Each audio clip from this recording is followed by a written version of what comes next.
Hi all, welcome to എൽസസ് collections. ഇന്ന് നമുക്ക് ട്രെൻഡിങ് ആയിട്ടുള്ള ബ്രെഡ് വൈറൽ മിൽക്ക് ടോസ്റ്റിൻ്റെ റെസിപ്പി ഒന്ന് കണ്ടാലോ. റെസിപ്പി എന്നൊന്നും പറയാനില്ല, ഭയങ്കര വൈറലായതുകൊണ്ടൊന്നും ട്രൈ തന്നേ ഉള്ളൂ. ആദ്യം നമ്മളൊരു പാൻ വെച്ചിട്ട് അതിലേക്ക് കുറച്ച് ബട്ടർ തൂത്ത് കൊടുക്കുക. അതിനുശേഷം 4 വശം കട്ട് ചെയ്തിട്ടുള്ള ബ്രൗൺ പോർഷൻ കട്ട് ചെയ്തിട്ടുള്ള ബ്രെഡ് 4 സ്ലൈസസ് ഞാൻ എടുത്തിട്ടുണ്ട്, അതിട്ട് കൊടുക്കുക. എന്നിട്ട് അതിലേക്ക് കുറച്ച് പഞ്ചസാര ആഡ് ചെയ്തിട്ടുള്ള പാലാണ് കേട്ടോ, അത് ഞാനിങ്ങനെ ഒഴിച്ചു കൊടുക്കുകയാണേ. എന്നിട്ട് നമ്മളിതിനി കുതിർന്നിട്ടുണ്ടാവും, സൂക്ഷിച്ച് മറിച്ചിടണം, അല്ലെങ്കിൽ അത് ഇങ്ങനെ അളുത്ത് പോരും. അങ്ങനെ ഞാനത് മറിച്ചിടാൻ നോക്കുന്നതുകൊണ്ട് അത്ര ഹെൽത്തി റെസിപ്പി അല്ല. പിന്നെ വൺസിനെ ബ്ലൂ മൂണൊക്കെ നമുക്ക് ട്രൈ ചെയ്യാം, നല്ല ടേസ്റ്റിയാണ് കേട്ടോ.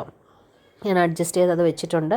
ഇനി കുറച്ച് പാലും കൂടെ ഒഴിച്ച് കൊടുത്തിട്ട് അപ്പുറം കൂടെ തിരിച്ച് നമുക്ക് ആക്കി എടുക്കാവുന്നതാണ്. കണ്ടോ, നല്ല ടേസ്റ്റാണ് കേട്ടോ. എല്ലാവരും ട്രൈ ചെയ്ത് നോക്കണേ. Thank you for watching. നിങ്ങൾ ചാനൽ സബ്സ്ക്രൈബ് ചെയ്തിട്ടില്ലെങ്കിൽ സബ്സ്ക്രൈബ് ചെയ്യണം കേട്ടോ. നല്ല പുഡിംഗ് ഒക്കെ കഴിക്കണ പോലെ ഇരിക്കും. Thank you.